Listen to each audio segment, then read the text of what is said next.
Meet the mantis. Yeah, what happened was exactly what you thought. An insect killed a bird. Once again, an insect killed a bird. In fact, mantises aren't just strange, they're real killing machines. They can kill not only the representatives of their species, but also birds, snakes, and can even engage in a fight with a cat. But what makes mantises so fearless, aggressive, and bloodthirsty? Let's find out.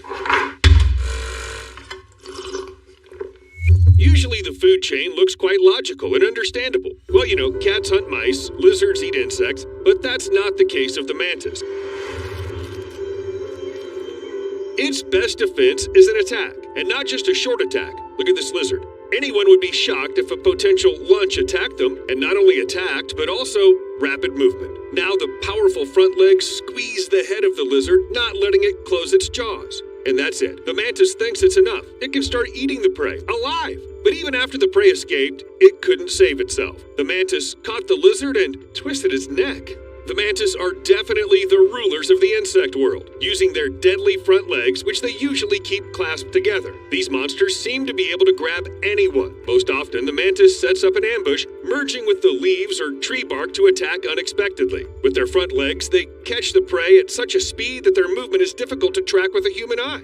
And the very structure of the body of the mantis is such that it makes the insect an ideal killer. They have triangular heads located on a long neck or elongated chest. They have everything to comfortably reach for the prey. The mantis can rotate its head 180 degrees to scan the environment with 2 large complex eyes and 3 other simple ones located between them. The whole set. Not a single movement around will go unnoticed. And what about those same grip forelegs covered with spikes? With their help, the mantis keeps its prey in place, and it doesn't care about the size of this very prey, and its opinion on the matter. Moths, crickets, grasshoppers, flies, and other insects usually get into the menu of mantis. However, these insects eat their own kind too. The most famous example is the infamous mating behavior of the adult female, who sometimes eats her other half right after or even during mating. But the mantis are fearless, guys. Even the possibility of being eaten does not deter them from procreation. But one thing is different insects, including the same mantis, which are not very resistant. But it's quite another thing to attack snakes. Now, we're not talking about anacondas, but mantis do attack small snakes and do it with a very specific purpose. Widely spaced back legs for stability, the mantis makes sharp attacks, trying to grab the snake, and if it doesn't move fast enough, it can't escape from the grip. Of course, the snakes are trying to resist by wrapping themselves around the mantis. They must have not seen what happened to the lizard. These insects know exactly what they do, and they try to get to the head of the prey. And when they do, they start to eat. And it doesn't matter that the snake is still hoping for salvation. So who else is on the menu of the mantis? Mice. Even if these mice are the size of the mantis itself. Remember the lizard? Yes, for the mantis, it's not a huge, dangerous opponent, but rather, ooh, how much food? What can we say about some little mouse? The scheme's about the same. An unexpected throw, powerful spiked legs, squeezing the prey, unsuccessful attempts to get free, and a slow meal right during the fight. The mouse is still twitching, but the mantis doesn't care anymore. It's already started dinner. And this is not a sight for the faint of heart.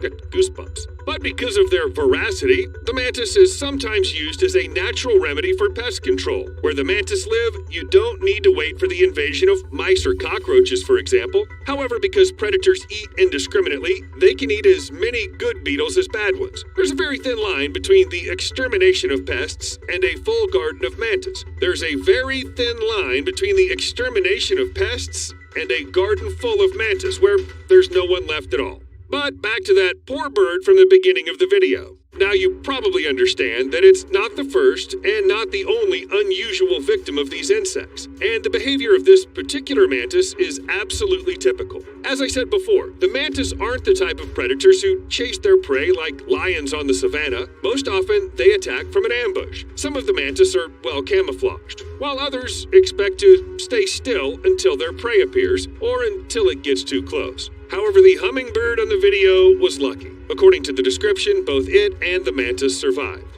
And this bird was also saved through human intervention. If it's not for a fateful kick on the mantis, the world would be one hummingbird less. Well, no one saved these ones, for example. They didn't notice the danger, flew too close, and, by the way, note that the mantis sits on a special hummingbird feeder. That is, they know exactly where to hunt. Some species may even run on the ground in search of prey, but much more often the mantis hide and wait until the food reaches them. Yep, their food's delivered just like a pizza. But the mantis didn't know just where to hunt. They also calculate exactly the strength, speed, and distance of each throw. This is unusual for insects. For a long time, scientists believed that the mantis moved as if on the same program, like a winding toy, and if the prey falls into the capture or not, it's just a matter of luck. But a number of experiments have proved that the mantis really regulates the speed of impact depending on how fast the target moves. Sometimes, realizing that the speed was calculated incorrectly, they stop, then immediately correct their mistake.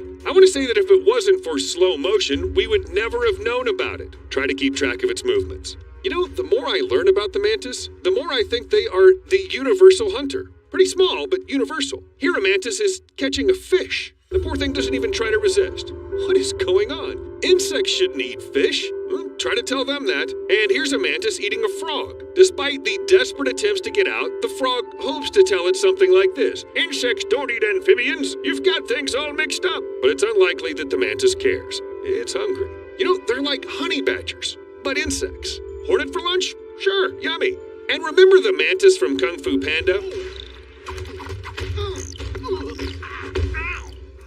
The scriptwriters chose such a hero intentionally. The mantis were a source of inspiration for two different forms of Chinese martial arts: the style of the northern praying mantis and the style of the southern praying mantis. They developed independently of each other and even looked different. However, they wouldn't refer to mantis to create martial arts if these insects only knew how to attack. They also have a good understanding of defense. If a potential predator approaches, the mantis usually gets up and spreads its front legs and wings to seem bigger. Some species also have patterns on the exoskeleton in order to scare away even more enemies. If intimidating tactics don't work, the mantis may hit or pinch the predator with its front legs. It can even bite. Although its jaws are small, they are sharp enough to hurt many enemies. In addition, the mantis also knows how to make hissing sounds, pushing air out of the abdominal airways. And it doesn't matter what kind of enemy is in front of it, a bird that's going to have lunch or a too curious cat, the mantis isn't afraid of anyone. And then I thought, is there anyone as small and cool? Strangely enough, yes. There's an underwater brother of the mantis, a mantis shrimp. Okay, in fact, this creature is larger and can reach 30 centimeters in length against 10 centimeters for an ordinary mantis, but it's just as fearless. The name mantis was attributed to the mantis shrimp for the ability to instantly throw their front limbs attacking the enemy or prey. It's said that this shrimp hits 50 times faster than its terrestrial brother, and its formidable weapon is a second pair of limb jaws which are covered with thorns, and they're sharp as a razor. They pierce into the body until the prey stops resisting. This is bad for everybody. Fish, shrimps, cuttlefish, and shellfish. Since the mantis shrimp can be larger than ordinary mantis, sometimes it chooses a very large rival. For example, an octopus, which took it for easy prey. An underwater mantis strikes again, and then, oh, look, it's as if it says, "Come on, let's see what you can do." But the octopus doesn't want to show anything and is trying to get away really fast. You know, I don't think anybody will judge him for that, except maybe the mantis shrimp. I think it's just getting warmed up. We can only hope that the octopus won't meet another mantis shrimp on a stakeout on its way, because then it'll be too late to run. Perhaps the only marine inhabitant that can compete with the mantis shrimp in its strange coolness is a snapping shrimp. They look quite usual, and they also have claws of different sizes, which can reach half the length of a not very large body. But it's in the larger claw where all the superpower of the snapping shrimp hides. When it feels that its prey is nearby, it opens the top of its large claw, allowing water to penetrate into a small chamber in the bend. Then at the right moment, it pushes the water out of the chamber with pressure. This happens so fast that bubbles are formed. And not bubbles that anyone can create by blowing into the water. These bubbles accelerate at almost 100 kilometers an hour, just fast enough to stun or kill the prey. When the bubbles burst, they make a snap sound. That's how the shrimps get their name. Because the bubbles burst loudly, I mean really loudly, the volume of the snaps of some species can go up to 210 decibels. That's more than a gunshot, which is 140 to 175 decibels. Both the mantis and their underwater relatives, of course, are striking. But I wouldn't be surprised if I go through the sources to find someone even cooler. Do you want to know who that could be? Well, subscribe to this channel or you'll miss everything. And of course, likes and comments will only make me happy. We'll see you later.